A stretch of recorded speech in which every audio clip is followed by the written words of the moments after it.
Yes, Detective Dyer, I'm aware I'm gonna need to give a statement. I know. I told you, I'm fine. You're coming here to question me about it anyway, right? Then you can see for yourself I've already been cleared to head back to the office. Look, I'm waiting for someone else anyway. You can talk to me at the precinct and I can appoint special counsel for this. Look, I gotta go. The person I told you I was waiting on just got here. Okay. Bye. Where's Dale? They have him in ICU right now. He's gonna be... Hey, whoa, calm down. You probably need to get checked out too. Okay? Shut up! Just don't even talk to me right now. Jacob, please listen to me. I get that you're really mad right now. Oh, really? You get that, huh? What am I mad at right now, H? What could possibly have me so upset that I don't want to talk to you in particular? Thought you said you'd help, dog. I did. I mean, I tried to. The fuck you mean you tried to? You can handle the physical shit. That's what you said. Yeah, and before I was going toe-to-toe with him just fine, but he sure as hell didn't move as fast as he did attacking Dale as he did when he was going after me. He moved faster. Yeah, I don't know how else to explain that. He moved faster. I couldn't even really see how fast he was moving. It was like he was... Lightning itself. Yeah. Oh, fuck. Yeah, no kidding. Best thing I could do was hang back and get Dale medical attention as soon as it was clear, so... No. Henry, you don't get it. Elias only moves that fast for one reason. Do I want to know what it is? I don't use the full extent of my abilities very lightly, Jake. In fact, you should probably know this. The only time you'll see me move that fast is if I outright intend to kill my target. Intend for their life to end. Not as a secondary consequence, as the primary one. Which means you'll never see me do that to you. So you have nothing to worry about. I'm pretty sure you already have a pretty damn good idea what that means. I'm gonna go see Dale.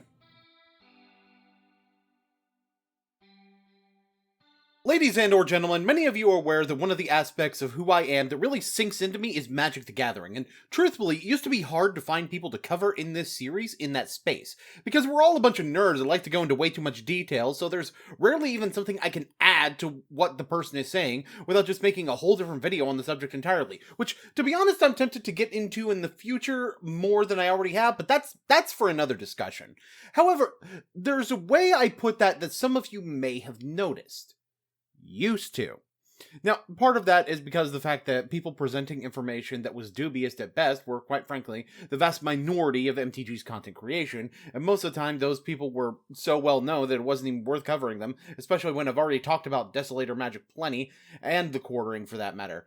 I still stand by that, though. Most of the community tends to be the much more articulate even when making points I don't agree with, at least in terms of actual influential people in the sphere. But, well, those who make bad points are simply easier to find now, and part of that comes from the fact that Magic the Gathering is becoming more and more popular, especially with the collaboration with other properties becoming an inherent part of the game, which admittedly isn't going to be part of this particular video, but is still a factor. And that is where I introduce the Magic Historian, previously known as MTG Purple, otherwise known as My Catcher, which is not me doxing him. That is literally the name on his Patreon and on his Stream Archive channel, along with others. He's one of the channels that I feel epitomizes the current exposure of a lot of these reactionary takes to the state of Magic, and, well, truthfully, represents a ton of the elements of what I'm talking about in this video that wasn't really originally what I was going to say in this video, but given recent events have become far more prevalent and problematic to the point where the original tone of this video was going to take no longer feels appropriate. But let me summarize where my original take was going here. Magic Historian doesn't feel like a passionate creator that enjoys magic, but rather like he's rage-baiting content farm that has a few real opinions about magic sprinkled in that seem to contradict one another at convenient times. Admittedly, my evidence of this was a little bit more dubious than I would like, but when I lost a ton of progress because of having to change computers and, well, 2024 being generally shit to me in the second half, it put the timing perfect to be able to expose a major aspect of this that I kind of get at in the video, but I could only be so direct about without a little bit more evidence. See, in the final thoughts, I point out that it was possible that the way Mike spread information about what was going on in the game may very well be unintentional, but that didn't make it any less dangerous and should still be brought to public attention for what it could do. When you get people angry in order to get them to your video, see, it's incredibly effective to the point where it's part of the reason why me playing up how angry something makes me work so well. It's simply easier to catch people's attention that way, but there's a difference between a responsible content creator who attempts to contextualize that attitude responsibly and actively condemns those who would take it beyond the point of performative outrage, and what I'm talking about here. This is something that Mike has experience, and to be honest, the most recent of these incidents was 3 years ago, so I don't think it's worth dredging up too many details. I will talk about it more later, but we'll touch on that. But let's just say he's been the target of outrage that goes beyond words in a very real sense on a couple of occasions. And this is where I would have to introduce the topic of discussion, the bannings of 4 cards from the Commander format that, as would turn out, the eventual functional dissolution of the Commander Rules Committee, with Wizards of the Coast taking over the governance of the format, citing a campaign of threats against the Rules Committee members as the chief reason, as one of, if not most certainly, the chief catalyst. Now, Mike would eventually talk about these threats and say this about them. So, this right here is a massive problem. And Wizards of the Coast is absolutely right when they say that far too many of the comments that were made were harmful or malicious. I want to address the fact that I have had multiple people say to me in person or in comments that they don't actually believe that the Rules Committee members were threatened and they were just making it up. But I absolutely assure you they were, and they were given a ton of these. I know just from my own personal experience, first of all, that people have said awful things to and about me all the way up to end-of-life level situations. It is mind-blowing to see it, but this is on a much bigger scale. And this is absolutely a correct thing to point out, although I think an aspect of the tone of what he's saying is, well, it just strikes me as the wrong way. There are more things that he said. I didn't want to elongate the clip too much. You can watch the whole thing for yourself if I don't wind up playing more of it, or if you want to hear it in full. But throughout what he says, he kind of implies that this behavior should be considered unacceptable, but doesn't actually say it. He says things like it's shocking to see it, and the people who defend it exist, without actually saying those people are wrong either, but instead using other bits of language to indicate that's what he means. And while he very well could. See, a lot of people know me for being able to highlight small word choices that indicate a hidden meaning in what people are saying, and while those do indicate that he very much doesn't justify the threatening behavior launched to the members of the RC or any defense of them, I think it's also important to point out when something like this should be said overtly, but isn't, which is what I feel happens here. But that sort of takes me back to the comment he made in his video on the Commander bans in the first place. He released a video on this the day after I did, which is incredibly relevant, believe it or not, because it follows along the timeline of things. Because, well, it would be entirely possible that he didn't know about the threats at the time of the video because I didn't when I made mine. I think it's also possible that he did and just didn't call it out as uncalled for, which he very much should have been doing if he's going to be critical of this decision in the way that he is. Especially when you look at what several of those criticisms are, which is the main thing I'm going to be covering. It's an absolutely insane day in the world of Magic the Gathering. There has just been a massive market crash that is accompanied by a ton of Magic players straight up abandoning the game. This has to do with the recent commander bannings, which have caused a ton of damage to the game, have far-reaching consequences, and the game may actually never recover from this. I want everyone to take note of how he presents this cold open here. The financial aspect of what is going on is, apparently, much more of a headline than the fact that staples of the format are no longer able to be played in that format. That's telling of his attitude going forward in the video. So anyway, I now need to give a trigger warning for, nuclear levels of cringe. Magic. I am a wizard! History. I'm an old wizard! The magic historian. My bones hurt. Okay, so I'm gonna be real with you. To a certain extent, I feel like this is intended to be shitty and laughed at. I get that. But it just doesn't hit that sweet spot to really fall into stylistic suck very well. And instead dives down to the point where it's just bad. And really doesn't work for what your channel is. Like, the channel chiefly uploads videos that show current events, including a lot more coverage of upcoming spoilers than you might expect from a channel touting itself as history-based, and would really make more sense as either a lore-focused channel, which used to be something that was on the channel but got muscled out onto a separate channel called Fantasy Geographic, which is a much better name, by the way, or something looking into the events that happened in the past in Magic, perhaps with current events coverage, talking in terms of historical context more often than what I see Mike do. A little bit like what Nikachu does, maybe with a little bit of a different tone, as it were. It just doesn't fit what you do, other than being just a general statement on the type of boomer imagery that you provide. It's not inherently a problem, but it's a lot closer of one when you put so much emphasis on the history thing. Being a historian doesn't mean you're old! Greetings! Owners of fine luxury cardboard rectangles, my friends! He does this in every single video. Yes, even after the other intro and the cold open. This feels very much like the 2016 version of making sure that you have a catchphrase to start your video, rather than, you know, the 2024 version of making sure you have a catchphrase to start your video. Which fits, considering a glance back shows that he's been using this essentially since the beginning, and the cadence eventually became this over-exaggerated mess. I'm aware how laughable that sounds from the guy who put 3 minutes of whatever's in the lore, I'm not supposed to know that yet, at the beginning of this video. But there's a difference here worth highlighting, as Mike's ritualistic part of the beginning of his videos totals out to close to a minute, where the actual ritual involved in what I do, namely the ladies and or gentlemen allow me to introduce, takes about 10 seconds at the most, and flows naturally into introducing what I'm actually about to talk about. While my cold open skits both expand on the lore and serve as an attention-grabbing aspect of the video right out of the gate. There's really no perfect way of going about this. Some people are going to criticize the way I do it, I'm sure. I pretty much know they will. They have in the past. But, well, my point is that this definitely isn't it, and maybe a less exaggerated delivery is the way to go forward with this. You're allowed to swear. Okay, cool. We bleep it. Watch this. Fuck!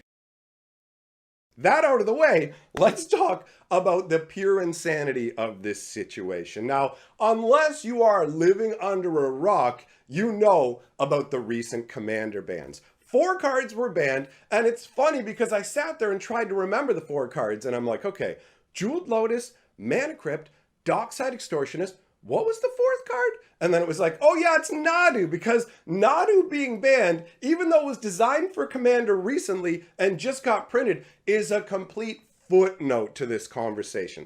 You're very right. Nobody's really got a problem with Nadu's banning because the card was just plain too powerful, and Wizards had even already admitted that they made a mistake in printing this card.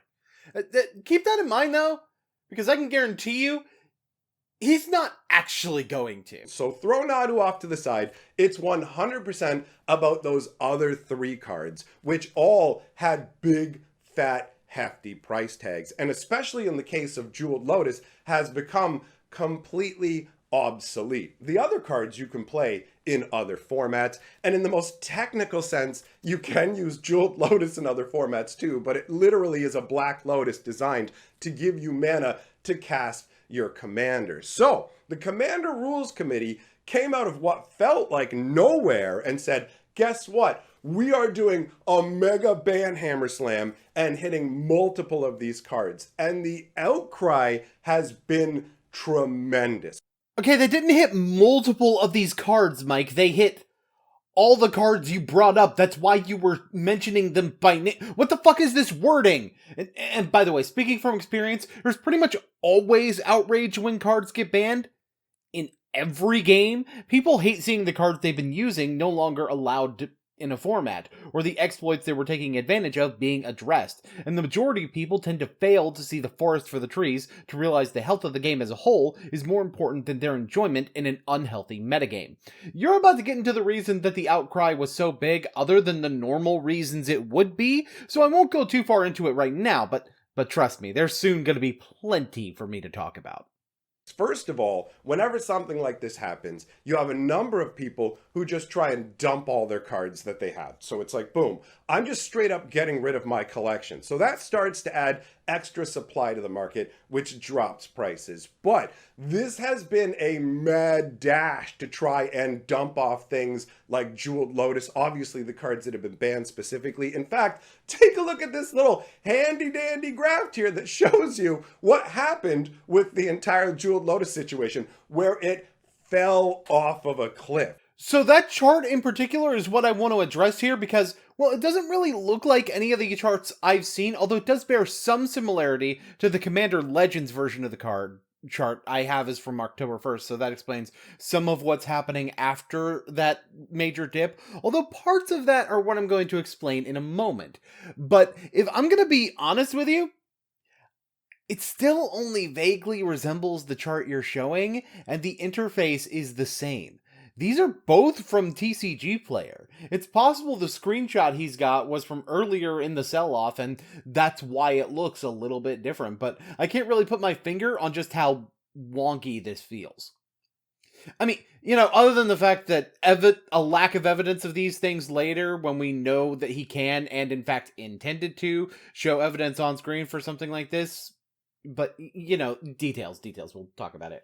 So, straight out the gates, something like this makes a ton of people angry. You have players who are mad about it. You have Magic investors who are mad about it. Now, when it comes down to it, the investors are upset because they've lost profit potential. Well, when you're invested in stuff, that's a risk you take, right? The people I really feel bad for are the players who are like me, everyday people who aren't loaded and have to save up for big purchases. You have to understand that a Jeweled Lotus could cost you $100, or if you're getting actually one of the super fancy versions, it could cost you hundreds and hundreds of dollars. Same kind of deal for Mana Crypt Dockside Extortionist, not quite as high on the price scale, but still a very pricey card, right? Okay, well, I understand how upsetting this can be for a lot of people who did buy the card at a higher price, only to see it lose value and not be playable. For one, I can actually indicate why the lows of the price didn't hold with a couple of things about this that catch my eye. So, for one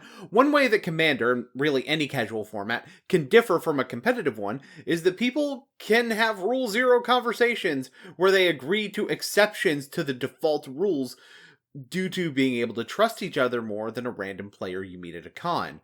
Sure, the deck that uses Jeweled Lotus as a major accelerant isn't something that you're running randomly at a con, but you can still play it if you get people to agree with it, and although admittedly that's harder to do with the label of the card being banned, it's really a sign that these cards require a greater level of trust to not abuse than others, which can easily be given when you don't know someone very well.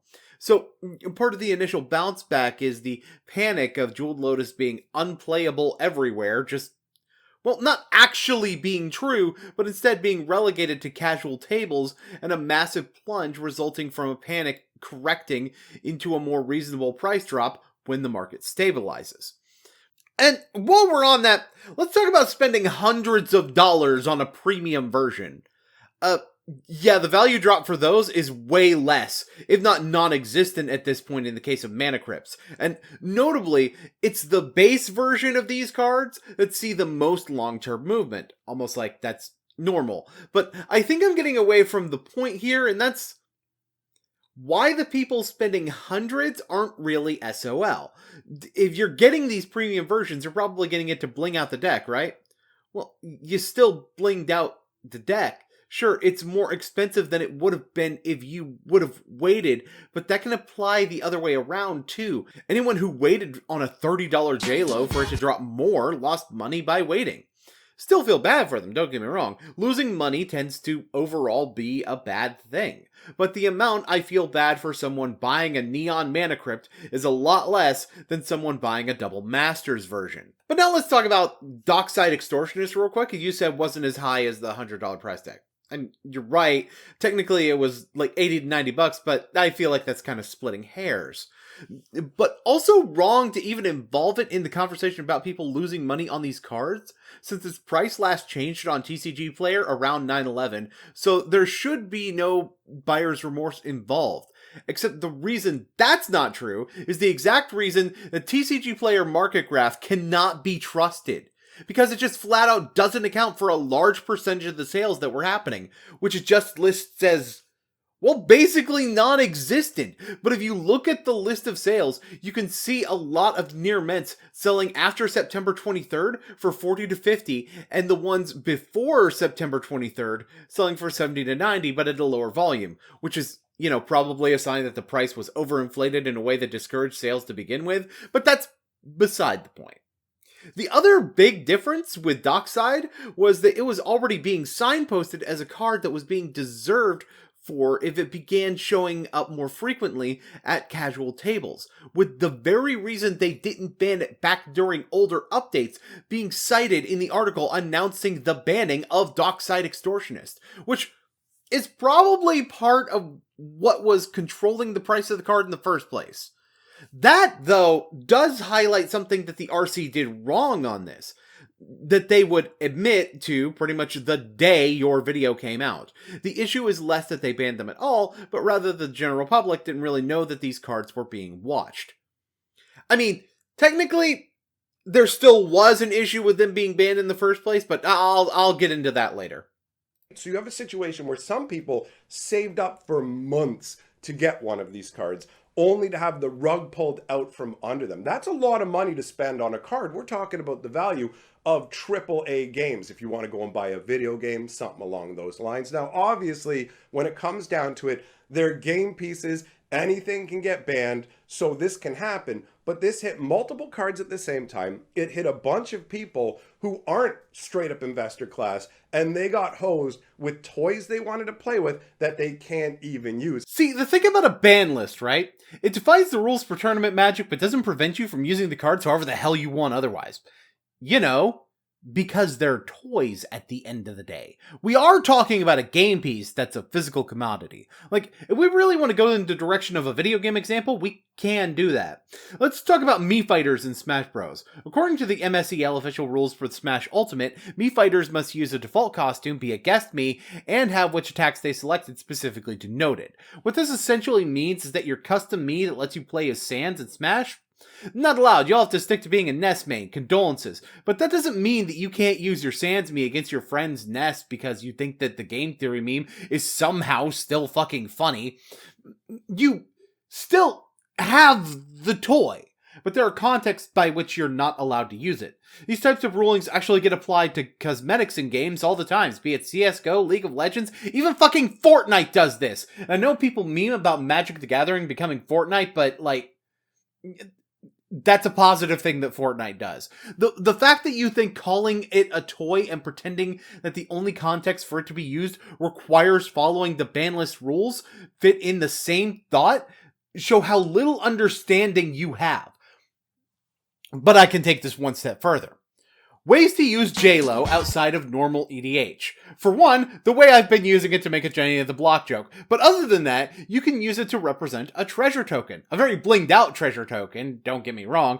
But even in a competitive play, you're allowed to use whatever you want as a token, as long as it's not misleading. That's why I recommended a treasure token specifically, since it sacrifices to make mana, and like a treasure token would do, and it's very clearly a card that wouldn't be legal in the format unless it's legacy or vintage. And As you pointed out, it's basically unplayable in Legacy or Vintage, although using it as a 0-mana artifact in a deck that cares about getting out free artifacts is another way to use it, albeit a highly suboptimal one.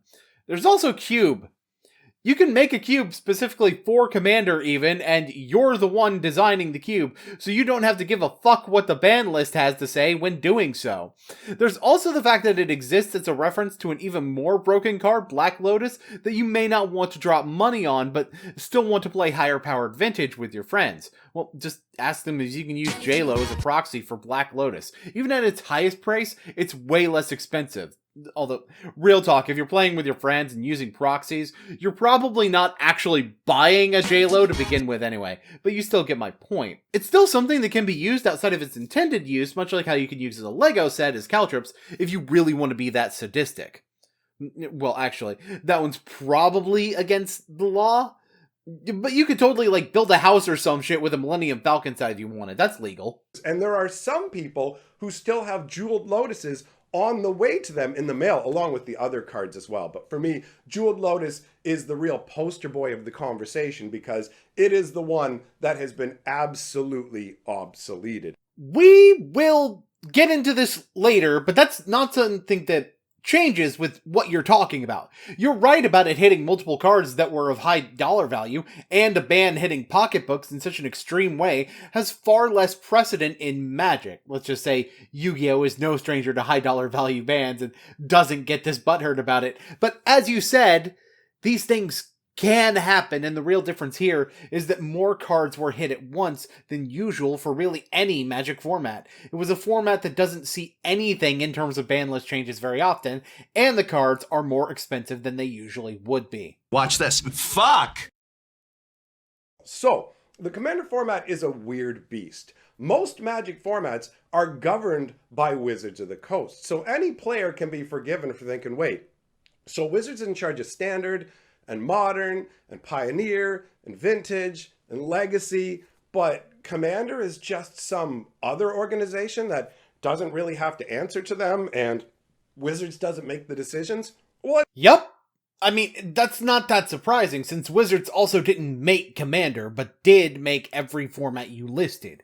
Weird how the only ones that are under direct Wizards controls that you didn't mention were ones also created by the community. But anyway, it's not like Wizards has had absolute control over MTG's other formats either, because there are independently run events, including the SCG Tour, which I've played in. Well, okay, I top 8'd in IQ. Money has tended to be a limiting factor in how far it can get in high-level tournament play. Channel Fireball holds independent tournaments as well, and there have been plenty of community-built and community-maintained formats, some of which challenge the very idea of what Magic is as a game, like Judge's Tower, Party Box, or Dan, and others just use limitations on deck building that are different from others, like Pre-Modern and Canadian Highlander. Hell, you could even make your own format if you really wanted to. We're going to cover more about Commander having been an independent format later, but this take is just so head-ass. Even Yu-Gi-Oh! Has Edison format, and the DBZ's CCG has been community releasing entire sets for a couple of decades now. Let's be very real. Wizards is absolutely involved in these banning decisions because we found out that the rule committee had been in discussion with Wizards of the Coast for like about a year talking about doing these bannings. And that's part of what has led to the bad feelings that some people have over this situation, because Wizards has been clued into the fact that, hey, wait a minute, the rules committee is actually looking at hitting these big label cards. And on top of that, you have the fact that the rules committee has been known for being very reticent, very hesitant to do any meaningful bans. We hadn't heard a peep from them in a while. The most recent thing was them talking about figuring out how are we going to get silver bordered cards into a more feasible scenario so we can put them in different tiers for people to use. Yeah, we already knew that the RC was in communication with Wizards, including the fact that a WotC employee was actually on the RC. They knew it was being looked at even if they didn't know the ban itself was going to happen. They were involved in the decision-making process, although it's still true that they were not the ones with the final say in this regard. And this, by the way, is the part where the threats come back, Because I'm not sure if Mike realizes it, but he's about to signal boost the exact reasons these threats started happening. At least in my opinion, these are the exact reasons they started happening. And what he's signal boosting are false allegations that were incredibly dubious even at the time. So nobody, I mean, aside from insiders in the know, had any clue that this ban was coming. But Wizards of the Coast knew, obviously the Rules Committee knew, and there are particular retailers and other individuals in the Magic community who do have inside information. So some game stores delisted all these cards from their buy list. We're looking at like weeks in advance, right? So now we get to one major problem I have with Magic Historian, and that's when he says these kinds of things, and literally not once has he ever shown actual evidence of what he's claiming. Just spews out things as fact that are actually huge deals that don't have any evidence. Again, willing to show a graph on screen, but not evidence of cards being delisted from buy list. But first, let's operate under the assumption that this is something actually happening. Could there be other reasons that shops are not buying JLOs? Well, yeah, and one of those you're going to point out later, but another reason could very well be that the store has plenty of inventory that isn't moving of the card in question, which could be a sign of overinflation of prices. And since you didn't provide any info, they could be delisting lower qualities of the card and only taking near mint copies due to issues moving those with more damage. They may have known the cards were being considered, but still not known a ban was going to happen, so delisted temporarily in expectation of potential market volatility in relation to the announcement calling the card out as one to look out for being banned in the future, which would have also had the potential to drop the price. They could have run into a lot of counterfeiting issues with this card, and thus need to temporarily delist the card to deal with what they'd received and improve their verification processes. So many other reasons that a delisting could have happened other than knowing that the ban would happen, let alone a week earlier than what the quarterly update was scheduled to happen at.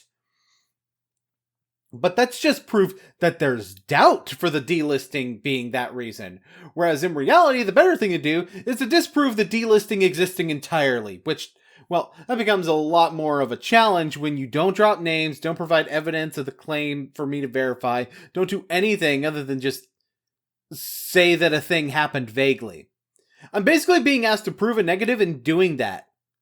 What I can do, though, is provide a thread with logs of buy list status changes for the whole year from Star City Games GM Ben Blywes, I definitely butchered that name, who cites a rumor spreading with almost the exact same wording.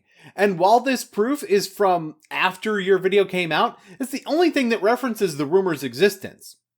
I mean, other than a Reddit thread as well that reports supposed proof of insider trading, which you may notice the original post being moderator removed, and the reason being cited as posting of unsubstantiated claims of insider trading.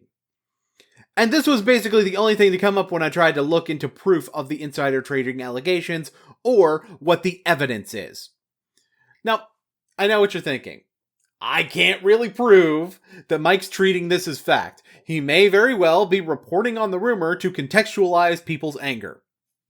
Well, for one, I can.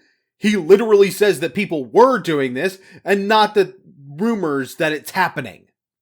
And for two... So inside information is flowing around, and that causes an extra level of consternation. You were saying? The only way this could be more clearly an insider trading accusation is if he called it insider trading specifically. What about that consternation, Mike? Let's talk about the results of that again. See, when we start reaching criminal levels of harassment with this kind of stuff, it's much more likely to happen and happen with more people in a more credible way when the motivation tends to involve someone feeling wronged in some way, either by way of immoral or criminal activity they believe someone is getting away with, losing money, stuff like that. You know, The kinds of things that normally motivate crimes. And look, I don't want to tone police anyone here, but harassment isn't an appropriate response no matter how wronged you have been, whether the wrongs inflicted upon you were legitimate or not. Because turnabout is just plain not fair play when it comes to this kind of thing, and just leads to a spiral of continued escalation. So, by signal boosting this insider trading rumor and presenting it as fact, you wind up unintentionally turning what would be a fringe and less credible level of outrage into something dangerous enough to cause people to feel unsafe enough to run to the corporation that nobody fucking wants running the thing, including the corporation themselves, but I'll get to that later. I think the unintentional part of that is important, because in my original script for this video, I cite the dangerous aspects of this mindset that Magic Historian fosters and, to put it bluntly, exploits, and state that I believed it to be unintentional. Well, for one, at this point, I've seen so much of it that I don't think the exploitation part of that mindset is unintentional, especially when looking at the double standard for when he presents information based on whether it benefits that exploitation or delves into the dangerous aspect of it. But I still do believe that it becoming dangerous is something that Mike doesn't intend, but am willing to say that I feel like, based on, everything, it's something that is fed into by what he does recklessly. Now, on one hand, I actually very much like that the Rules Committee is pushing back against Wizards of the Coast in one way. They're only half pushing back. So by pushing back, I mean, for the longest time, it feels like the Rules Committee wouldn't do anything that caused any problems for Wizards of the Coast at all. I would say that this will bite you in the ass later, but I may as well clamp on the cheeks right now. You're right, they did push back against Wizards. Josh Lee Kwai, formerly of the Commander Advisory Group, and one of the first to leave as a result of all this, stated on the Command Zone podcast about Wizards taking over the format that Wizards advised against these bans taking place. Not sure if they would have wanted only some of the bans, but basically the decision as it stands was something they advised against doing. So, what did you have to say when you reported on that? A very high prominent member of it was from the Command Zone. His name's Josh, right? A lot of you, I'm sure, are very aware of who he is. So he basically resigned from the keg after this entire fallout, after the banning, but before Wizards of the Coast had actually taken over the format. And he basically offered some enlightenment as to what was going on in the form of Wizards of the Coast apparently said to the Rules Committee, do not ban Jeweled Lotus, do not ban Mana Crypt. Now, there's a couple of different ways to view this. If you want to be kind and take the best possible outcome, you can go, all right, Wizards of the Coast told them that because they knew there would be huge blowback and that this would cause them to get flooded with people hating on them, right? And on the negative side of things, you can say Wizards of the Coast said that because those two are massive, juicy reprints that they have been milking for years and years and years. So, you admit that them not wanting the bans to happen can easily be in the better interest of safety. I can cite reasons why Wizards would disagree with this ban other than the cards being moneymakers if you want, namely relevant in what you leave out of what Josh said. I don't know if they said, hey, just do Nado and Dockside or what, but they were like, this full decision, please don't do this. Mm-hmm. Meaning that they cared about the totality of the ban and not necessarily two specific cards that were part of it. That could even mean that they wanted to make more money off of Nadu if you want to be cynical about it. But another important thing is part of the context of what Josh says. It indicates a reason beyond monetary gain that Wizards would be against the full scope of the banning that's relevant to the threats that RC member Olivia Gobert Hicks was receiving.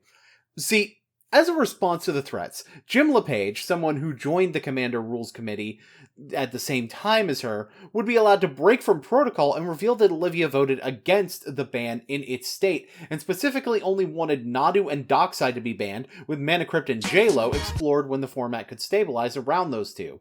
Considering how rarely Wizards bans more than 2 cards at a time in formats where you use using less cards and more copies of them, this would seem to be in line with the way that Wizards Wizards would handle a ban of a similar nature to this one.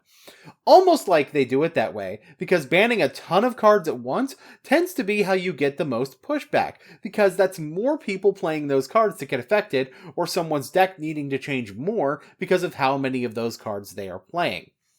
So, yeah, it's almost like not wanting the ban to go through this way actually has evidence of lining up with not wanting as severe a backlash against the RC. But there's something else from this in particular that I want to address that I previously indicated that I'd get to later.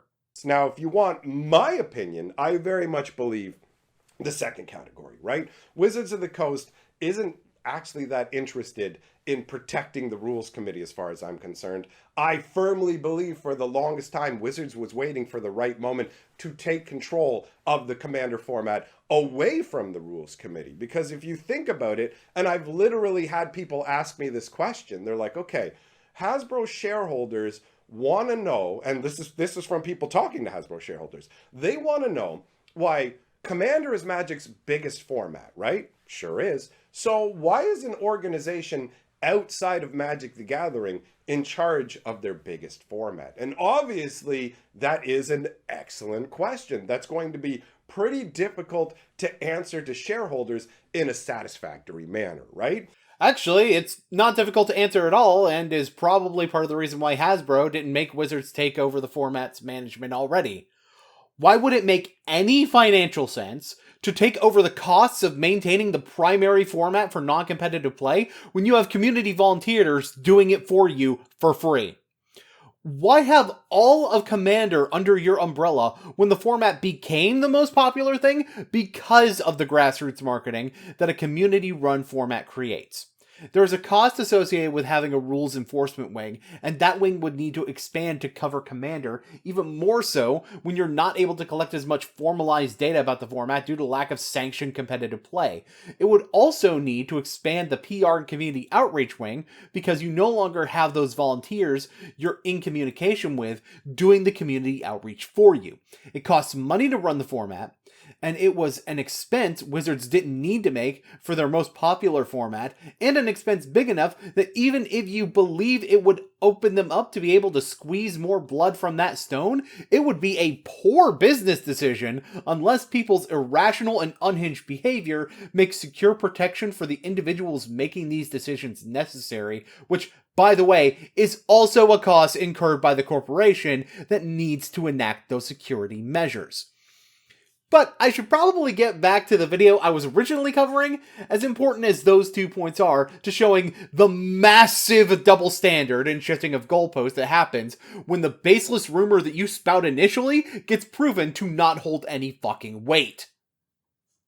Right? So you have a scenario where they put out the recent unset and said, hey, Commander Committee, wouldn't it be fun if uncards were legal in Commander for a month? And we want to print up advertisements that go in the packs and stuff like that to tell people you can play these cards in Commander. And the Commander Committee went along with it 100%, which, as far as I'm concerned, was a terrible decision to make.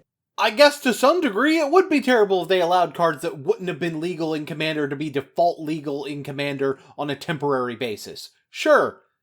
Shame that's really close to being a flat-out bold-faced lie to the point where I can only say it's not one, because something like this technically did happen at one point.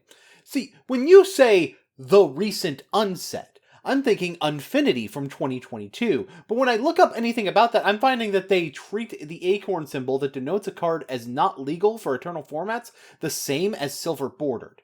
You can discuss with your playgroup, but it's by default banned, which is kind of what the ban list is supposed to be in the first place that people miss.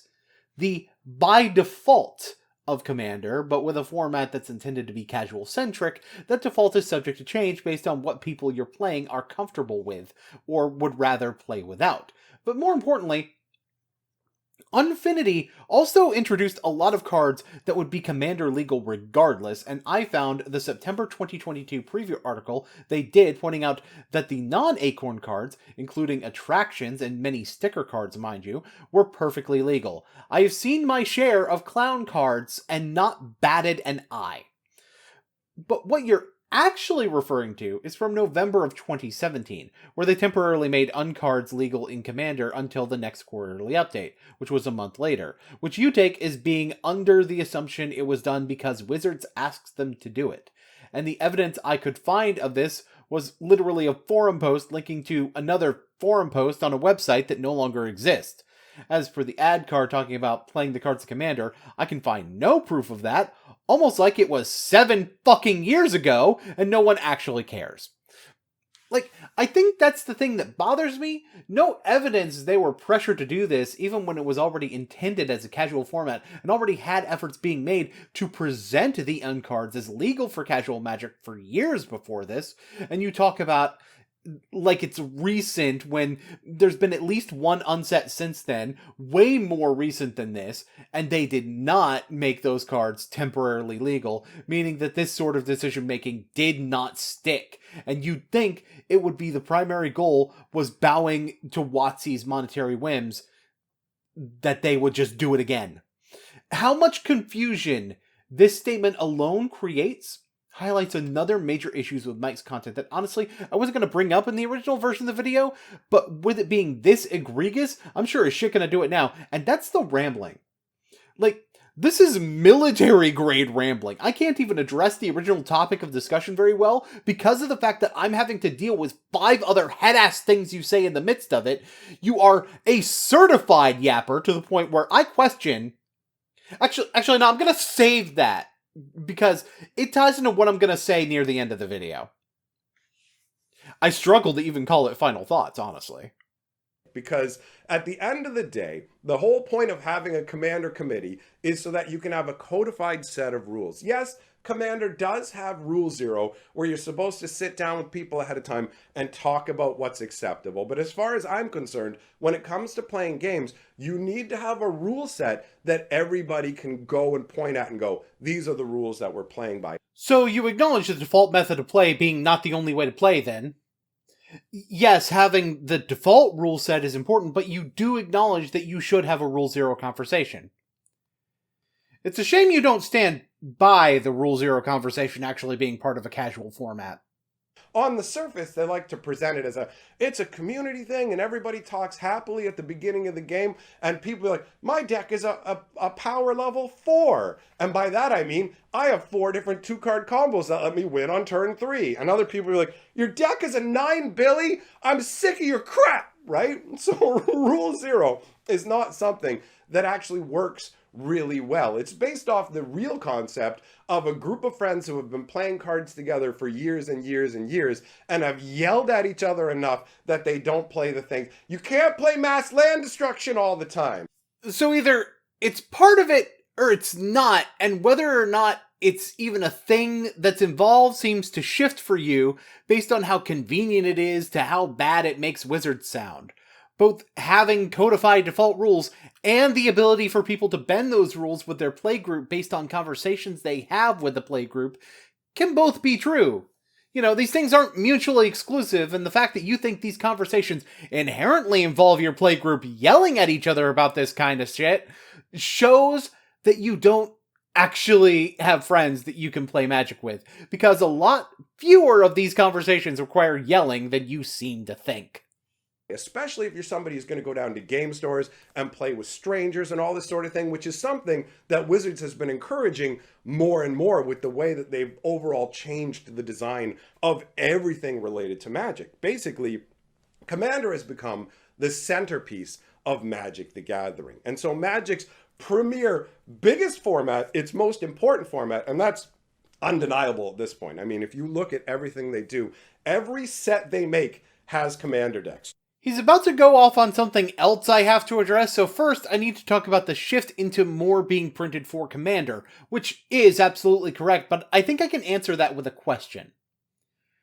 Is Wizards making Commander more important, or is Wizards acknowledging what the majority of the player base is doing? While I started playing EDH in 2011, I was actually very interested in the format before then, but thought the price of certain staple cards wasn't very accessible.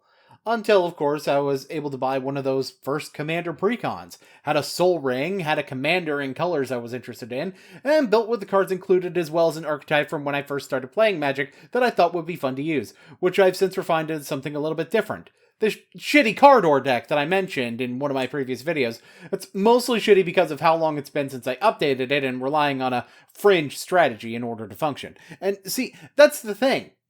I can tell you firsthand that the interest in EDH by the more casual markets far predated Wizards even printing cards for the format, and it was already one of many multiplayer formats that people were playing, although really the only one that you needed to make a deck specifically for. It's also far from the first attempt Wizards made in making something for casual, and even multiplayer casual, given Planechase, Archenemy, and even Vanguard from all the way back in the Weatherlight saga, which you could argue was Wizards' original attempt at making EDH a format they owned and printed cards for, because that's basically what Vanguard is. And this was made a year after EDH was printed in The Duelist, the official Magic the Gathering magazine at the time. I'll delve more into this later, but yeah, maybe printing cards designed to work in Commander is more natural step than you think it is. But I don't know, maybe you'd have to be some kind of historian of Magic to figure that one out? Check it out. We're making Modern Horizons 3. It comes with incredibly expensive Commander decks. Not modern decks, because we were told we can't make you modern decks because you won't pay how much they cost, which is an insane thing to say to us. But that's a conversation for a different time. I don't want to get sidetracked here. Way too fucking late for that. You've been going on so many sidetracks that your railway looks like a fucking bush. I'd say a tree, but that implies you ever go straight forward to the destination. But okay, roasting aside, let's talk about that. This is likely related to Mark Rosewater's comments about how the price point and power level don't line up very well, and while that sounds similar to what you're talking about, it's distinctively different, and I'm pretty sure the historical evidence of past precons can show exactly what that really means. So, for one, pre-constructed decks just have always been a lower power level than what someone builds themselves, and this is in part by design because it encourages upgrading, and unlike Cardfight Vanguards, they actually put the cards that you want to upgrade in the fucking booster pack, so I don't have to buy 4 decks to finish my Link Joker build. The issue with this is that a modern precon that doesn't have a reason to appeal to existing modern players, as well as new ones, is going to be met with poor sales. And I don't say that simply in theory, because it actually happened in 2014, when they made a modern event deck that most people didn't buy, which at the time was $75, but was selling on the secondary market for $50, and still struggling to make numbers even then. And that deck had at least one Commander chase card in the form of Sword of Feast and Famine, which really had no business being in a black-white token stack. And the modern event deck isn't the only non-Commander precon that this has been an issue with. Look at the starter decks not selling. Look at Planeswalker decks not selling. Look at dual decks not selling. Look at premium decks not selling. Almost every product that has not had enough for the existing player base has failed. But let's look at the other half of that argument. It costs Wizards the same amount no matter what cards they choose to print. So they could choose to put chase cards into a precon, and while they do this a little bit, there's a good reason why they wouldn't, and that's because of the secondary market in itself and what they do when this happens. There has historically been an upswing in the price of precon itself when it's shown to have components that are of a higher value than average, be it because of Scavenging Ooze and Counterpunch in 2011 or True Name Nemesis and Mindseas in 2013, causing the whole deck to spike astronomically, which makes the decks less accessible for the people who would benefit the most from the product as it was intended to be sold. While Commander can have lower power decks that still appeal to the more higher power market, Modern has pretty much always been promoted as a competitive format first and foremost. And even if that isn't 100% true in a historical sense, it sure as shit is now. So an entry-level product just isn't going to sell as well as printing the singles another way. And there's also the concept of needing to maintain reprint equity, but that's either a conversation for a video on its own or later on in this video when it may be more directly relevant. And bear in mind, I actually do kind of agree with you. They should have modern decks with this over commander decks. Or, at the very least, this is an interesting concept, possibly use this as a means to introduce the concept of a modern commander format and made all the cards they put in the decks modern legal, possibly with efforts to have the decks emulate some kind of modern strategy. But I both understand the reason the decision was made as it was and have a hard time bitching and moaning about it as hard as you are, especially as someone whose interest in Commander hasn't really dipped as much like it has with Modern, primarily because of the price point to play by comparison. So, Commander is the absolute premier format. Everybody is ushered into it. Wizards of the Coast changed things around to the point where if you went to game stores, you couldn't even find starter decks to get into Magic with. If you wanted to start playing something like Standard, hit the bricks, ugly, buy a Commander deck, and shut your mouth. So this is just a flat out lie. Bloomburrow starter kits exist, and if your store isn't ordering them, that isn't on Wizards. The product is right there if the demand is there for it. That was basically the philosophy, right? As Wizards embraced the whole casual vibe, they said, hey, you know what? Everybody's playing casual. Commander's the king of casual. That's all we need to focus on. And we're seeing that that was not a smart decision. It has caused damage to other formats big time. Modern accidentally got ruined by Commander. Nadu was supposed to be a card for Commander that they threw in the Modern set because they wanted to have cards that appealed to Commander. And Nadu broke Modern and already got banned in Commander, right? But doesn't that point to Nadu being a problem in general and not a problem created because of the fact they designed it for Commander? I mean, other cards in Modern Horizons 3 were made for Commander too, but they didn't warp Commander or Modern for that matter. Like, I feel like we're going to talk more about this later, but part of the reason it wound up being changed at the last minute was because of the concerns about how its original ability interacted with Commander. And what got messed was the 0 mana abilities that target, which could have been a mistake to happen even if granting Flash was a concern for the Modern format. I will say, though, that I feel like making a card explicitly signposted for Commander and putting it in the main Modern set when you have the Commander decks right there is kind of dumb. But what you're doing is exaggerating the issue, especially with how you follow along with this train of thought. So you have this diminishing return scenario where they focused it so much around Commander. When you go down to the game store, guess what? Good luck finding Friday Night Magic. Good luck finding people playing Modern. There are little pockets here and there of people actually playing those formats, but almost everything has fully shifted into Commander. The change has been essentially a global one, making Commander the forefront format, right? And that's not necessarily on Wizards, nor is it necessarily because of them focusing on Commander, and in fact could just as easily be the other way around.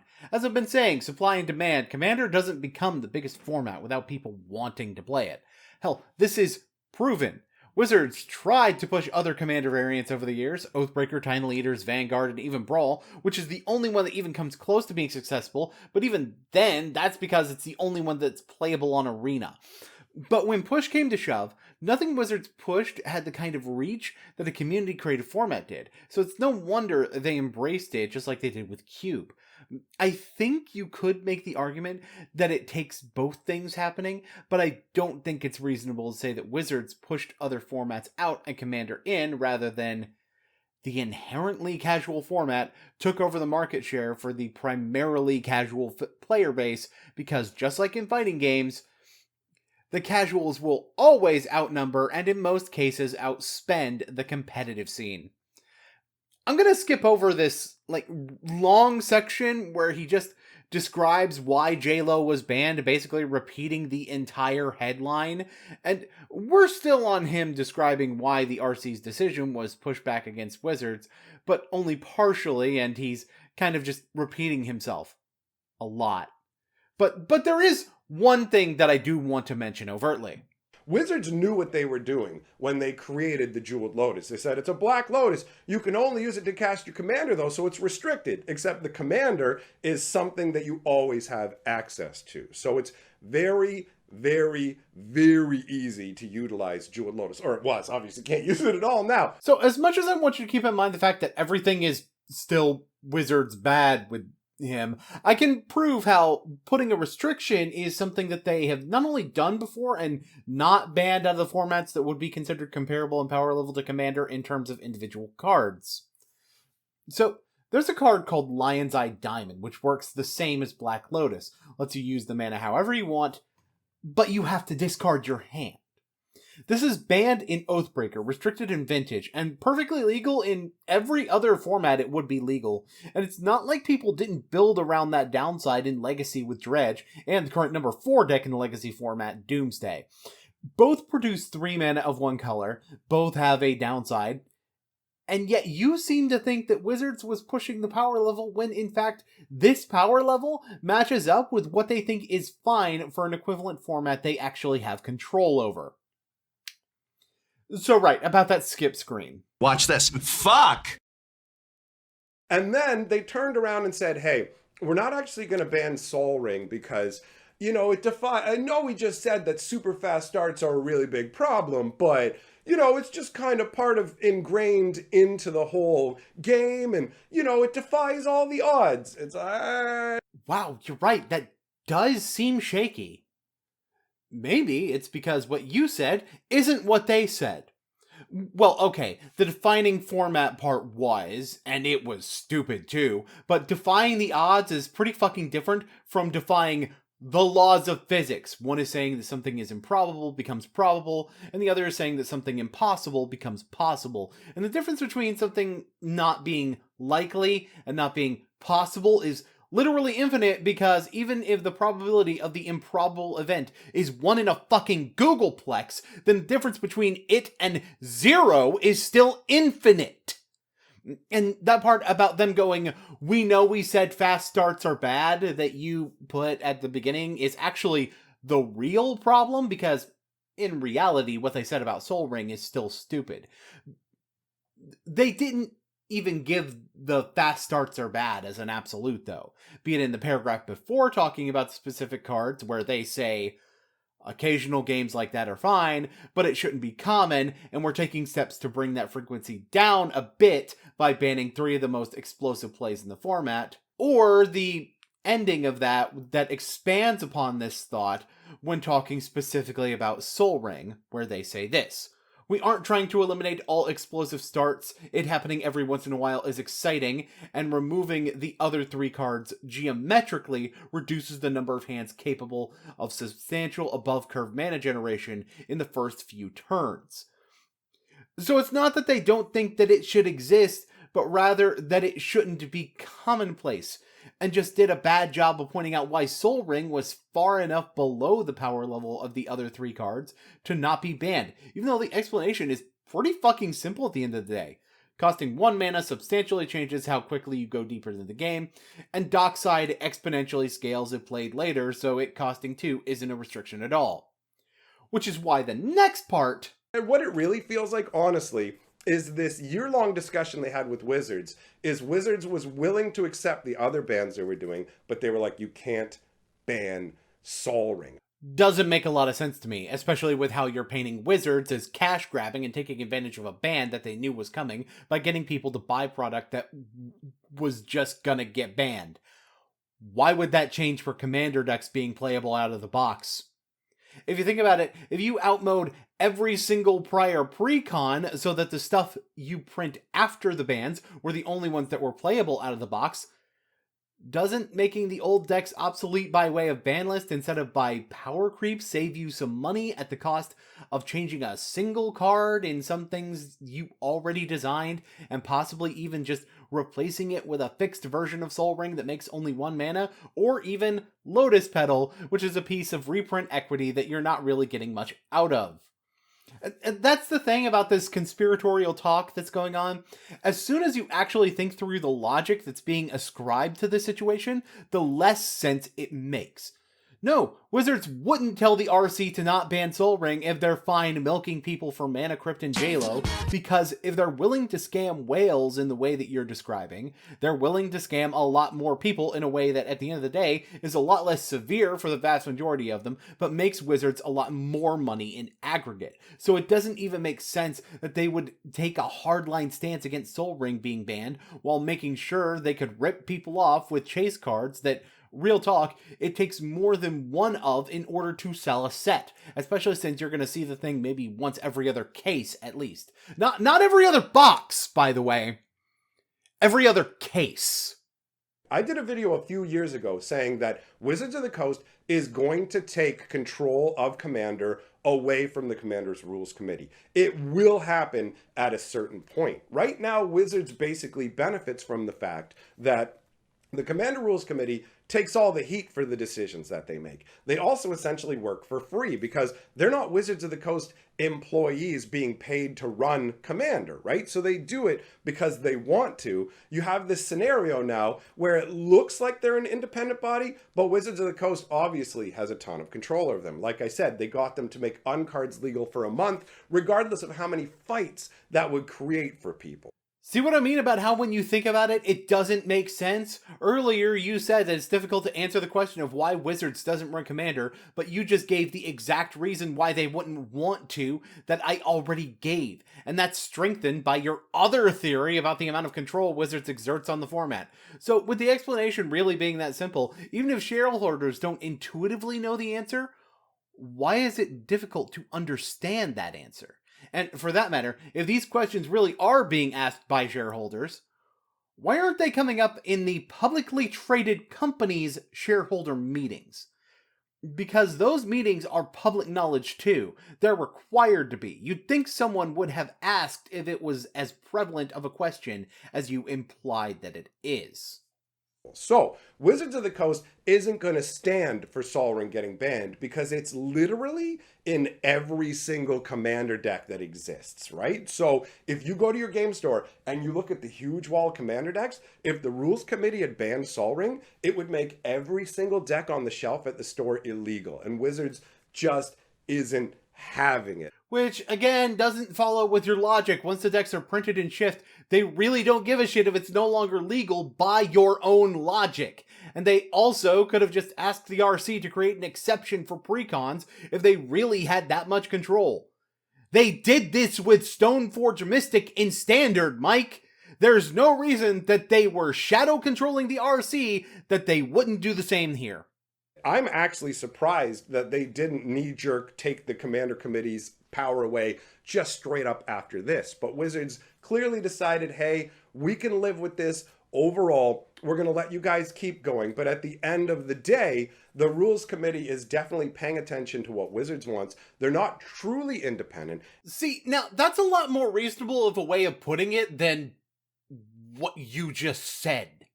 You're right, they are listening to Wizards, but that's not the same thing as being controlled by them. But people, including you apparently, are stretching there being any connection at all to there being a massive fucking Shadow Cabal conspiracy. Watch this. Fuck! There are other people who said, I'm only going the proxy route from now on, where I'm just going to have cheap Chinese proxies printed up and use those. Okay, before we get into his tangent, I gotta say, that might be a little bit racist. And from my understanding, the reason Chinese companies tend to be used for proxies isn't so much about cheap quality as it is an issue of copyright. But hey, as a great man once said, some shit just cringeworthy. Ain't even gotta be deep, I guess. And here's the crazy thing. The card quality of the proxies that are being made exceed the quality of genuine Magic cards. And if you only paid 50 cents a quarter or whatever to have it printed, guess what? You're not going to lose hundreds of dollars just from the company going, boom, Wizards made toys that are too shiny. Okay, so Mike brings up card quality a lot, and I mean a lot.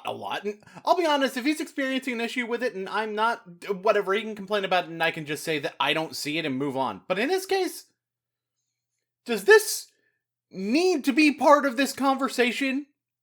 Far be it for me to talk about a diatribe tangentially related to the topic, but Is the physical quality of the cards really what you're talking about? Don't get me wrong, if you're making your weekly video where you call insert most current set here a disaster, say the cards feel gritty all you want, that's fine, but shoehorning it into every conversation about Magic feels completely unnecessary. And familiar. Oh man, I can't wait for somebody to complain about I'm not explaining who I'm talking about. That'll be fun. I mean, part of what's happened is, as it said in the banning announcement, Wizards keeps making more and more powerful commanders that have abilities that make it hard to get rid of them, things that let you draw cards to replace them, so crazy card advantage, and they're difficult to deal with. I mean, I really have nothing about this. This is just true, and you've also explained why JLo in particular wasn't a problem before, but would be a problem now. Almost like the Commander Rules Committee already explained that. Thus explaining why JLo in particular would be a kind of explosive start they would want to happen less often. And as we keep progressing forwards, Wizards keeps making more and more powerful cards because they have to, right? The only way to get you to change up your commander deck is to make even more powerful stuff. Well, that's what they're doing, mostly. It's not necessarily true that they have to do it that way. One way, for example, is to have cards that aren't necessarily more powerful, but have more options of how they're used. This is kind of the cryptic command concept of cards being powerful. You get to choose to do two things, but if they printed a card that let you just do any two of those at the same mana cost, it wouldn't be nearly as good, because Cryptic Command is all about the flexibility and not just the power level of individual effects. Double-faced cards have a similar concept. Balagad Recovery is actually strictly worse than most cards that do the same thing as it, as long as you ignore the fact that it can be a land drop if you don't need it for the recursion. Making things a little bit more expensive but giving multiple modes makes a card more flexible, which tends to make up for the cost and make it about equal in power level to what was already there, but is still considered an upgrade. There's a few other ways of doing this as well, but this is perhaps the most direct way of putting it that I can cite, some of which includes making cards that let your deck take a different direction, or even selling someone on a new commander deck, which in reality is where the power creep happening with a lot of the commanders themselves comes in, but it still doesn't have to. This might sound crazy to people who haven't been around since the old days, but Commander used to be a place where you could play janky nonsense and have a good time. And now it's a straight up power haul race. Who can get the biggest, beefiest insanity out on like the third turn? Now that's not universal, but it is becoming more and more prevalent. This is just all the more reason why banning the speed is the primary solution the RC could have taken, though, especially since power creep is something that happens in every game, as much as people in Magic want to bitch that the power level of cards is more than it was 10 years ago. No shit, the overall power level of cards 10 years ago was more than it was 20 years ago, too, and while having a hard resource system like mana does quite a bit to mitigate that power creep, it can only do so much when, corporation or not, Wizards is still a company that would have a hard time continuing to print new product if people didn't buy it, which is something that gets ignored by most that want to talk about the power creep in MTG. And the more Wizards pushes Commander as the main format, the more it warps all of the game's designs. Look at standard sets. Look at Thunder Junction. It had 50 different commander options in it. To be more precise about this, it was 43 in the main set, and 51 of you include what was in the commander text, and geez, it's almost like it was advertised as being a set about legendary creatures a year before it came out. To put that into perspective, Dominaria, a set from 2018 that was considered the vast majority of the community to be a revitalization of the entire game, with Richard Garfield on the design team, also had a Legendary Matters theme and had 44 options for Commander in it, and yet for some reason this is a bad thing the second that you put a fucking cowboy hat on it, even though this is the same community that continually asked Mark Rosewater for a Wild West themed set. I guess until you get one. In addition, just because a creature can be your commander doesn't mean it should be your commander. It's worth noting some legendary creatures are better off in the 99 than actually in the command zone. For example, from Thunder Junction, Fortune Loyal Steed on EDH Rec shows 75 decks with Fortune as the commander, but 4,500 decks where the card appears at all. Almost like it's not that great as a commander, but still gets printed legendary for other reasons, like lore or the fact that it functions with other abilities in the set that care about legendary creatures. So, yeah, citing a number of things that can be your commander from a set, not the best metric for talking about commander ruining Magic. Like I said, Modern Horizons got ruined by Commander. You said that a card was printed for commander that was too powerful, and that there were commander decks. This is a good example of the rest of Magic being shaped by commander, sure, but this is where you go from stating something factually to kind of just doomcasting with no real reason behind it. This is like complaining about replacing he or she on cards with they on a card because woke agenda when there are objective reasons for the change to have nothing to do with that. Oh man, I'm getting more direct with my comparisons. Oh boy! Watch this. Fuck! So, this massive market crash has had a far-reaching impact with a number of different things going on. Obviously, we've got things like people quitting, the uptick in proxies. We have TCG Player coming out on the day of the ban. And if you don't know TCG Player somehow, it is pretty much the biggest site you can go to buy card singles. Well, they put up a policy saying, well, you can't cancel your orders for any of these Jeweled Lotuses, any of this stuff. You can't cancel your orders, none of that. You are stuck. We don't care about buyer's remorse. Did you just spend $300 buying yourself 3 Jeweled Lotuses? Well, congratulations. They're going to show up in the mail and you are on the hook for the payment. TCG Player is not losing their commissions on these sales, right? You already wouldn't have been able to. The thing about the policy TCG Player update was the card getting banned was already not a valid reason for a return under their policies, but the update just spells that out. Likely because they saw a potential issue of people seeking refunds for that exact reason. And really, at the end of the day, think about it this way. If you go to your LGS and you buy an expensive card and then it gets banned the next day or later that day, do you expect them to give you a refund? No, that's stupid. Why are you asking TCG Player for it? When, in reality, TCG Player isn't even a fucking card shop. It's an aggregator. On top of that, they've also said, if your address is wrong, we're not going to let you get a refund or whatever. That's on you. So anybody who tries to say, oh, it never arrived because of the wrong address, or like, too bad, you got to pay, bro. The address part really can't be construed as being about the bans. It's likely related to people abusing that in order to get free cards. Also, fun fact, you do wind up with a window in order to fix an incorrectly entered address before the order is shipped. You know, almost like you should be double checking the shipping address when you order anything online, because the error is almost always on you if the address is wrong, thus why they tend to be multiple confirmation screens for this kind of thing in any online retailer's checkout. And that's the thing about all this, right? You take several things that are technically true and then spin them in a way to make them sound worse than they actually are, or even make them sound bad when they aren't even remotely so. Like, even getting back on the actual topic of the video, you can say that other people are talking about insider trading and attempts to rip off people and give yourself a pass, because it's not like you said these things yourself. You just reported on what Reddit was saying. But you're very selective about when you correct the Reddit rumor mill, and that selectiveness makes it clear that if you just report that people are saying this, you probably believe it yourself. Especially when you start actually saying it yourself.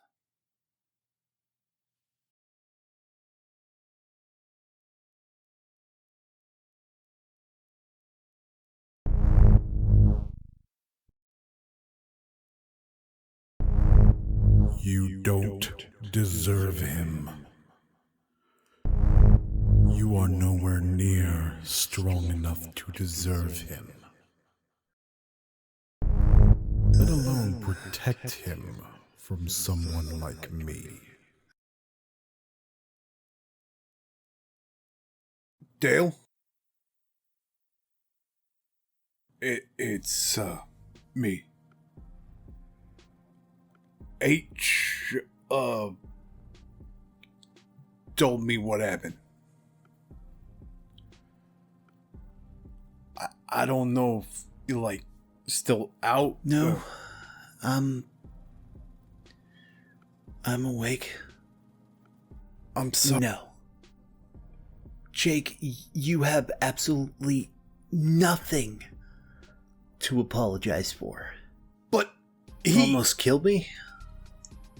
That's not your fault. Dale, he wouldn't have Been been after me if not for you. Right? Yeah, exactly. No, we were probably gonna wind up crossing paths eventually. But not the way you did. Babe, H told me how fast he moved.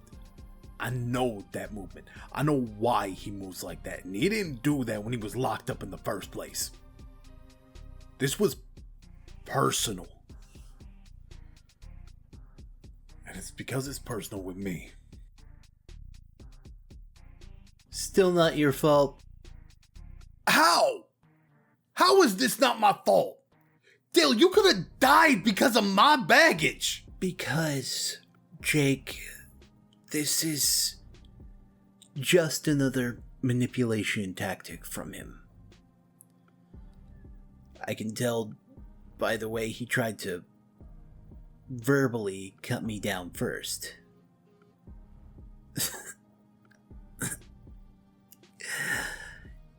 You know, he tried to go after my clothes. With those goofy ass gloves of his. Exactly. People who are insecure about who they are have a tendency to do that. He's a narcissist, but can see the reasons you aren't buying into it.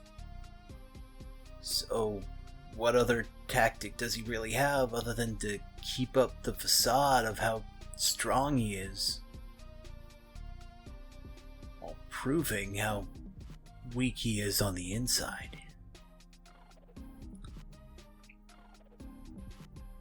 He also said I wouldn't be able to help you or support you without being Avacrin. That's fucking cap. Yeah, I know. Well, wait a minute. Did H hear the Abercrin part? Yes, I did. I just didn't think this was the right time to ask about it.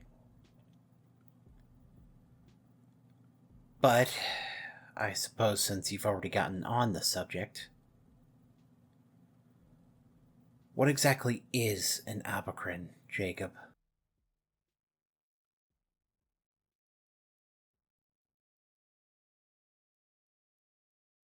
Them talking about this for the last year with Wizards, here's what it smells like to me. It seems like what happened is they said, hey, we're looking at banning these cards. And Wizards like, whoa, hold on. We get that you want to ban the cards, but just wait a bit, buddy, because we've got people to skis, right? Yeah, so this is just flat out confirmation of what I was just saying. You're not correcting the rumors because you believe them. Or at the very least, because it benefits your clicks to believe them, but I'll probably get into that probability later on. For now, I just need to prove how thin of ice your interpretation falls on. Commander Masters and Ixalan, the newest one, both have these cards that have been banned in them. Jeweled Lotus, Mana Crypt, all of it. And interestingly enough, just through pure happenstance, right? This is totally random and wasn't planned. The recent mystery box that they sold, where you could get the mystery boosters, they came with collector boosters as a bonus. Now, what were those collector boosters? Oh yeah, that's right. Commander Masters and Ixalan. It's almost like Wizards dumped all of the product they knew would be dead, because it's only really big chase reprints that move the needle now when you're trying to sell stuff to Commander. Either insanely new broken stuff or crazy reprints are the only thing that get any attention. So you're buying these mystery boxes and going, woohoo! And then the booster packs show up. You crack a Jeweled Lotus. 2 days later, they go, oh, it's banned. Wow, you're right. They did put collector's boosters for Commander Masters and Lost Caverns of Ixalan in the Festival in the Box. You know, that's a good argument, because you'd think if it was just all the booster sets from a given time frame of, let's say, half a year, there'd be other things in there. So you can imagine how giant of a hole it would poke in your argument if the Festival of the Box did come with, let's say, Wilds of Eldraine, which was between the two sets. Hey, guess what? You're fucked. Wow, go figure. It's almost like it actually was coincidental, and you're just grasping at straws that you get goddamn splinters and acting like there's gotta be a needle in there because of it. And yeah, dude, let's just pretend the other Neon Ink card from Lost Caverns of Ixalan, Cavern of Souls, doesn't exist. The only thing pushing the needle was Commander card, and not the card that's a staple in pretty much any deck that's even coincidentally focused on a particular creature type in literally every format, including Pioneer as of its LCI printing. Let's also pretend that modern staple that was already banned in Legacy Underworld Breach also wasn't in the set. Let's pretend that Bloodletter of Aclazotz is a commander card. Let's pretend that all of these things you are far more likely to see in packs than Mana Crypt just don't exist. You have a better case with Commander Masters, at least, because there isn't a card that was ridiculously high value in there, but also less of one because there's more cards that were at the time, and still are in many cases, in fact, above average in price, like Fierce Guardianship, Deflecting Swat, Demonic Tutor, Avacyn, Crater of Behemoth, Smothering Tithe, the multiplayer duels, but remember, it's just Jenny from the block. So you're right, it does take high value chase cards to sell sets. But it also takes more than one, especially in the case of Mana Crypt and Lost Caverns of Ixalan, which functions as a lottery card with how rarely it shows up in these packs. When I was working on this video initially, I had an entire section of the video dedicated to ways that Magic Historian operates less like a passionate critic and more like a shameless content farm that calls as many things as possible bad because of how often negative press gets more views than positive press. But by being that overtly acerbic, it also comes with the risk of fueling the more toxic elements of your audience when you don't make an effort in your videos to temper that vitriolic reaction. And, no, having a goofy-ass smile on your face the whole time doesn't fucking count. But then, I was willing to say that this was unintentional at least, and that maybe having it being put to the forefront could give him enough sight of it to make a change in relation to it. In that degree, I'm very glad this video took as long as it did. I am so glad I had to restart the production almost entirely when I changed computers. Because let me tell you, if I got that video out when I actually wanted to finish it, that part of the video especially would have aged like milk. Yeah, needless to say, you provided plenty of evidence that this is recklessly indifferent to the consequences at best, and I could put a ton more into this video. I'm adding this sentence right now about how you talked about something in the contract for the Wizards Run Commander Committee and cited a very different example related to Disney, and spoiler warning, and still got everything about that situation wrong. That could be a whole commentary in and of itself. I could do a whole commentary on that. But I want this video to actually come out sometime this decade. I can't address every lie you tell to the point you're either dumb or doing it on purpose. And truthfully, I wouldn't think that someone with your history would be reckless about this sort of thing. I'm not going to go too far into that history except for, well, one notable piece of evidence that I found. Namely, when Magic Historian was kicked in the head on a live stream by some random bozo that didn't like being on camera in public. Yeah, figure that one out. Now, to be fair, this isn't really one-to-one, but really more of an indicator of how dangerous you should be aware that being a public personality can be. I mean, think about it. If some random guy that doesn't even know you will attack you for streaming in his vicinity, what do you think someone who actually doesn't like you is going to do? So, you'd think that you would know better than to fuel hatred for people in this regard. And yet here you are, doing it now.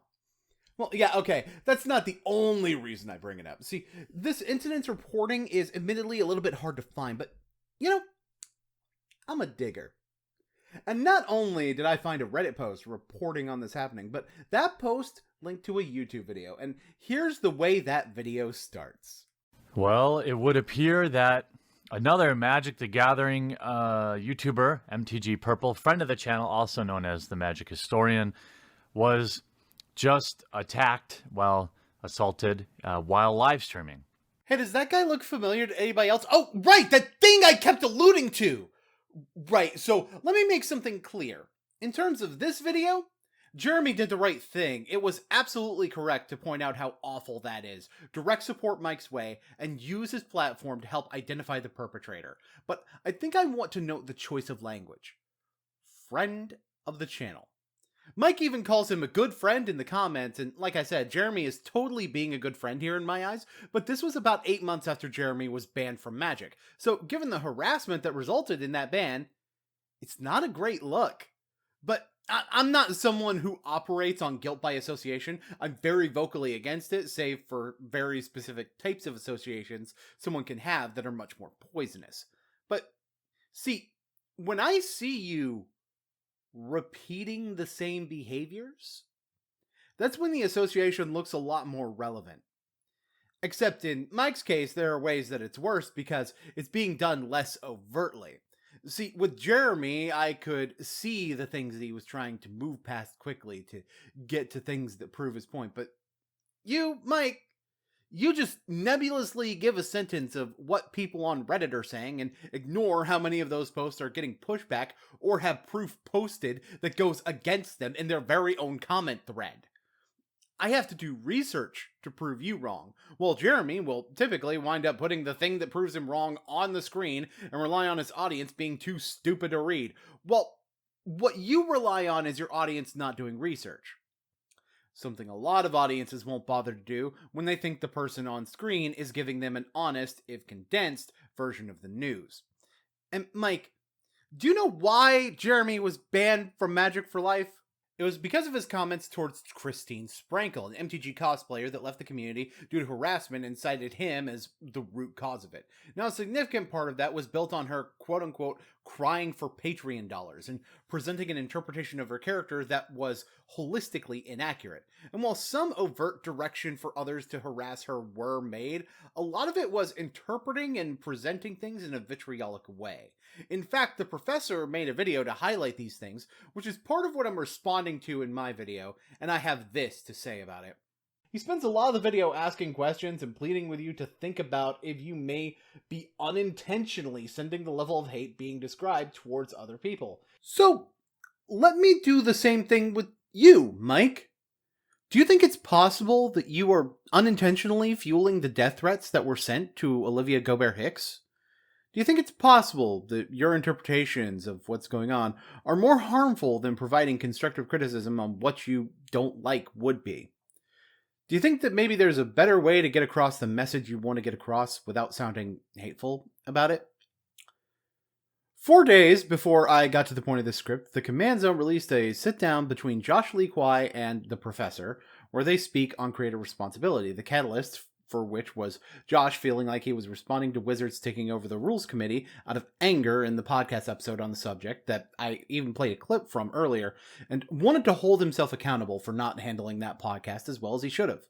Being real with you here, I fucking love this video so much, and I feel like damn near anyone could learn a lot from it. So I'm just gonna pause my little dramatic spiel and tell you all to go watch it, even if you don't know Magic. I think you'll learn things about integrity and community responsibility as a content creator. Even I did, and I've been doing this for fucking years. But I want to play a clip of something the Professor says in the section titled Clickbait versus Commentary. If we were just chasing drama and nothing else and clicks and nothing else, there's a million parts of my channel I wouldn't be doing, but they're not profitable. They're not part of that train. It would all just be Talarian wins, me shaking my finger at Watsy, right? Those are the biggest viewed ones. They beat out shuffle ups. You know how sad my team of editors feels when I come in and I'm like, hey, you know that video that was me talking to the camera for 15 minutes that I edited because of the latest thing I'm frustrated with Watsy over? It's outperforming the latest shuffle up, you know, and they all just look like this, but it's because of all the work and effort that goes into that. But it's like, I don't want to only do those. I only do those when I have something to say. I could do those 3 times a week. Mike, that's you. You're the person the Professor is saying he doesn't want to be, chasing profits at the expense of enjoyment. It is even your upload schedule. So with that in mind, just one more question.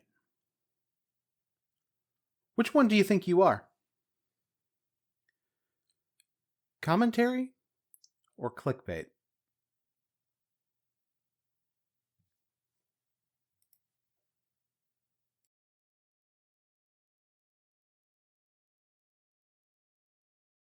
The Immortal Age.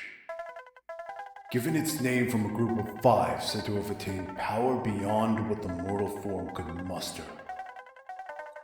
One of these 5 was the biomage Jekyll Avacris, otherwise known as the Father of the Avacrin. Pursuit of power beyond mortal comprehension draws the attention of those beings that already possess it.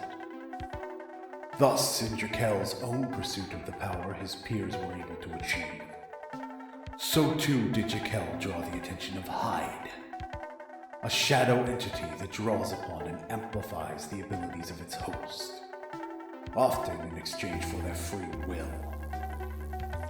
Although Hyde was strong enough to very well have taken Jekyll's mind from him, the resistance and resourcefulness of the biomage resulted in a mutual agreement to be made.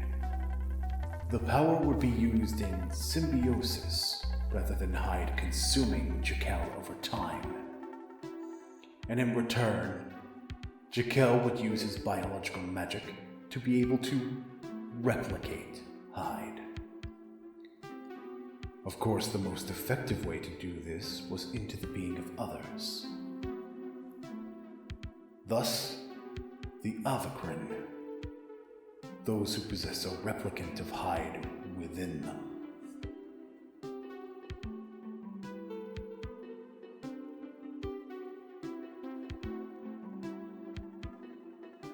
At least, that's how Zach explained what he is. Well, we are, I guess, to me.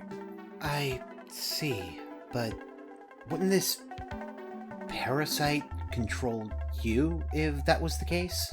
From everything I've found, it varies. See, the will of the host is pretty important as to how much control the replicant takes.